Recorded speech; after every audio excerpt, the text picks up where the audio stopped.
was in £14,000 worth of debt. I got it down to £5,000, but brought it back up to £10,000. Do you want to see how much I'm in it now? The amount of anxiety that I literally have in my chest just finding this information out.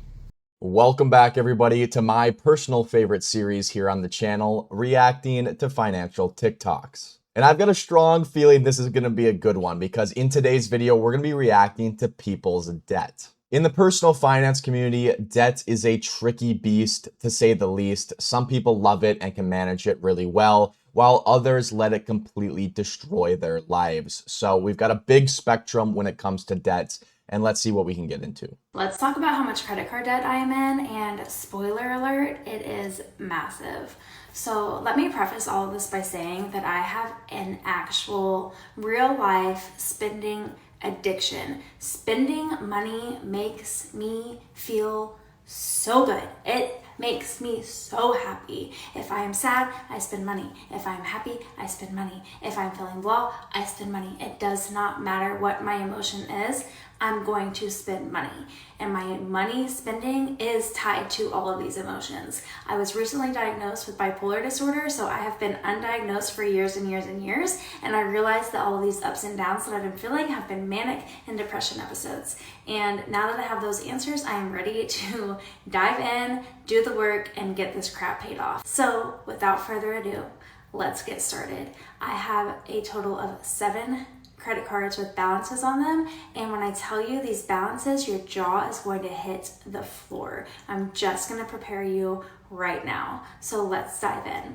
My lowest card is my Discover card. It has a total of $4,904. My next card is a USAA card that is currently sitting with a 0% APR because it is a balance transfer card, and that has a balance of $5,642. After that, I have another one that has a balance of $7,201. My husband has one that has $7,807 on it. Then we are moving up to the big guns, and our first big gun is sitting at $11,500. After that, we have a Cash Rewards Visa, and that is $18,775.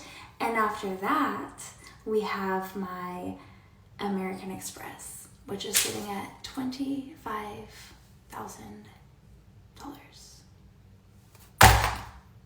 When you add all of that together, we get $80,829 in credit card debt. So if you are interested in watching the journey of me paying this off, making my life better, creating my dream life, all of the things, now that I have been properly diagnosed and I have started medication and therapy, then make sure you hit that follow button because I will be sharing updates along the way. $80,000 in credit card debt is probably the highest amount of credit card debt I've ever seen or heard of ever. It just makes you wonder, what are you putting on credit cards that costs $80,000? Like, I personally get freaked out whenever the balance on my credit card reaches $1,000, and I pay my credit card bill off every single month. So to get $80,000 on a credit card, or 7 in this case, is bonkers. I am also assuming that the interest rates on these credit cards are probably right around that 30% mark, so maybe a lot of this has been interest buildup. But I am glad that she got her bipolar disorder diagnosed and she's going to therapy and she's ready to tackle this big challenge because it's going to take a lot of work to pay off that bill.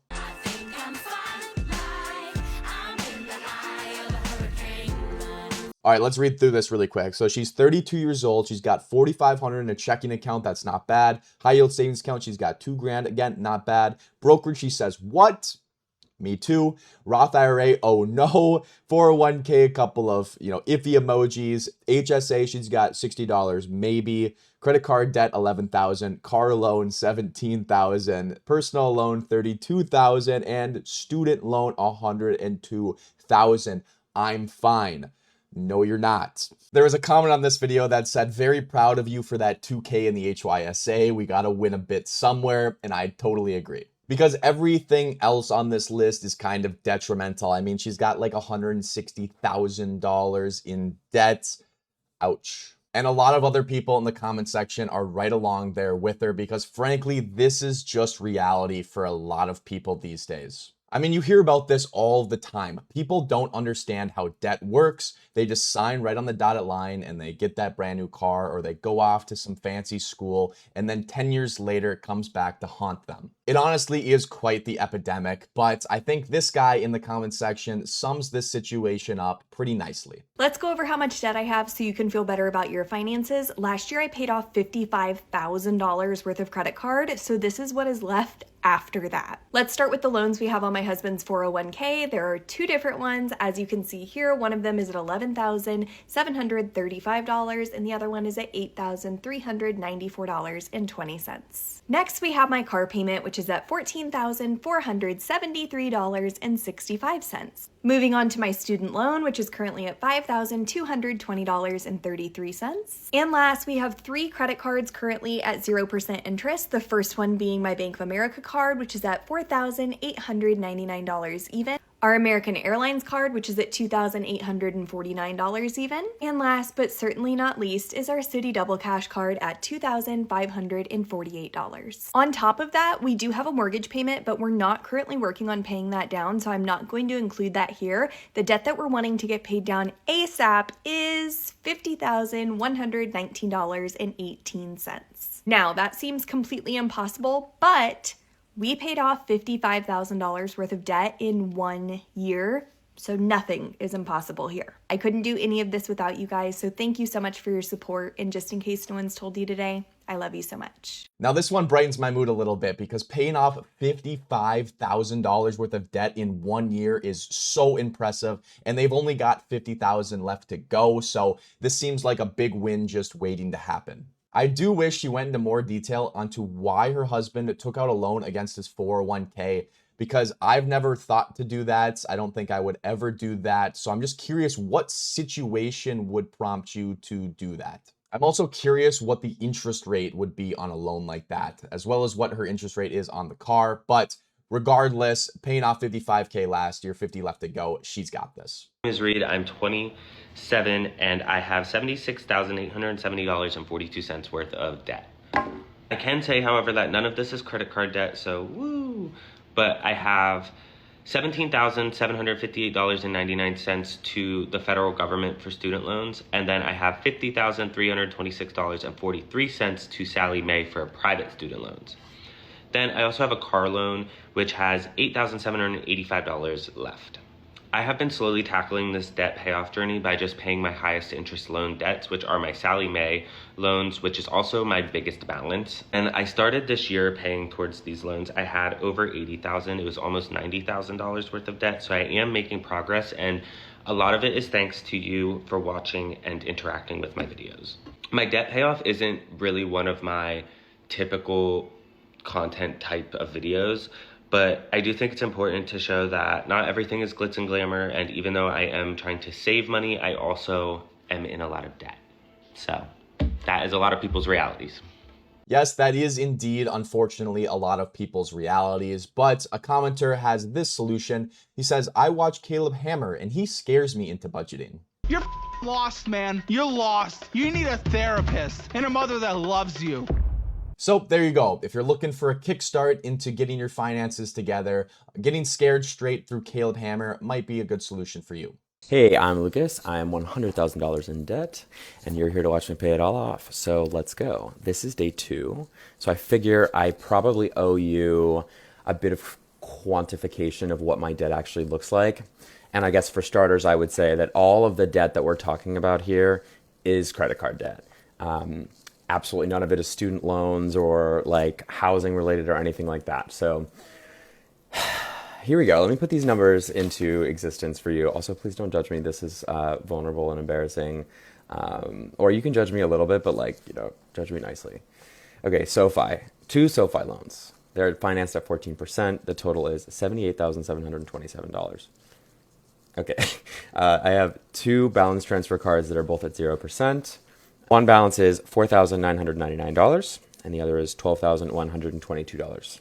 Okay, I have a Chase Sapphire Reserve that I've had for many years that I have been so reluctant to give up for many reasons, but my AI financial advisor has advised me that I'm not actually saving any money with my travel benefits, but I'm in fact costing myself a lot of money, and they are right. So I will be getting rid of this card, but I still have $2,578 sitting on a Chase Sapphire Reserve. That's the debt that I need to pay off first, since it's probably around 24%. And then I lastly have $3,137 sitting in special assessments, basically money that I owe my HOA. Fortunately, that is getting paid at 0%, because for some reason, I guess they're just like being nice to me. Okay, so if you total those numbers, please don't, but if you were to, you would get the number $101,563. Let me say that again. That's $101,563,000 total. So I said it. That's the total. That's what we're working with. And that's what we're going to be paying down. Only down from here, I suppose. Okay, so here is case 0 of why the credit card companies have won against everyday Americans. Chase has somehow gotten this man to believe that he's going to be making more money on his special rewards and his travel perks and his stupid DoorDash credits than the $795 annual fee of the credit card. I mean, you have to be spending so much money on this card and use every single benefit every single month to the T to make this credit card even remotely worth it. And the best part about all of this is he's had that card for a couple of years, right? And his balance is something like $2,500. So his balance on the credit card is probably made up of solely the annual fee payments. If he wasn't paying the annual fee, he probably wouldn't have a balance. I don't even know what else to say. I mean, if you want to use credit cards, and I do myself, I think they can be a useful tool. Get ones without an annual fee. There's so many out there. But anyways, he also said that he had $78,000 through a loan through SoFi, but he didn't actually say what that was. I'm wondering if this is student loans or if this is maybe a mortgage payment. I'm not quite sure. But like he said, it's only going to be down from here, but hopefully it's up from here, but the balance is going down. You know what I mean. I am currently 28 and in $117,000 worth of debt. I did start at $141,000 back in April, and I've been able to pay it down to $117,000 in the last couple months. I've had a lot of people ask why I'm in so much debt when I'm only 28 years old, and none of it is my mortgage, so let's talk about it. So I'm currently a full-time stay-at-home mom. I wasn't always though. I used to work full-time, but that was before I had kids. My husband was making about $60,000 and I was making about $40,000, so together we were making $100,000. Now the initial plan when we had kids, we did plan for our first, was because we were both working from home, we would just juggle the kid and work, and we'd be able to switch off between meetings and stuff, and that was just very unrealistic. First off, my job got really busy when I went back from maternity leave, and second, my husband actually got laid off from his job, found a new job, and then we weren't really sure how busy he would be, so it wasn't really realistic for us to be juggling a kid between our full-time jobs, even though we were both working from home. We did look into childcare, but it's very expensive. We would be paying more than half of my salary for someone else to be watching our baby, and I had really bad postpartum anxiety with our first, and I really just didn't trust anyone to watch my kid. So my husband got a new job, I ended up quitting mine, and then I found out I was pregnant again within the same week that I quit my job, which is insane. We were not planning on that. It was a surprise. But when I quit my job, we lost a third of our income. We had a new baby. Babies are expensive, diapers, wipes, all the things that you buy when you're a first-time parent. So a lot of that went onto our credit cards that we had.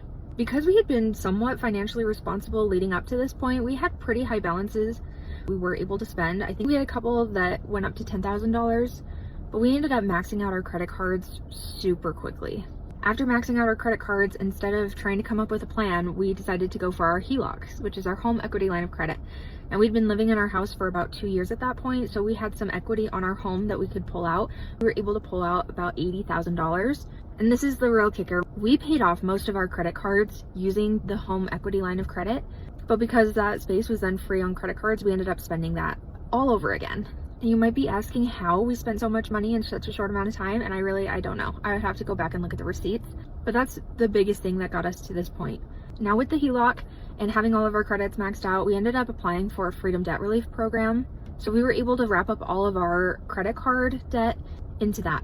So right now we currently owe around $40,000 with Freedom Debt Relief, and then we had the $80,000 HELOC. We also had a car loan, but I was able to pay that off in July. And then I've been paying down the HELOC for the past couple months. So now we're sitting around $63,000 on that loan. That's how we got into $141,000 of debt. And if you want to see if I can pay it off in the next 617 days, follow along. This is a great example of just how quickly things can get out of hand and spiral into chaos. Like she said in the video, they were pretty financially responsible up into the first kid, and then they had the kid, and then the husband lost his job, and then they weren't able to balance, working from home and taking care of the child, and so she had to go stay at home, and just like that, they've lost a ton of income. And then on top of that, they had a surprise second child soon after the first, which they weren't planning on, and they weren't able to rebuild their finances, and it just stacked one on top of the other until eventually they got into the situation that they find themselves in today. So there's just some things that happen in life sometimes that you just can't plan for. And I don't know if they had an emergency fund built up, but I feel like they'd have to have a pretty large emergency fund to cover all of this.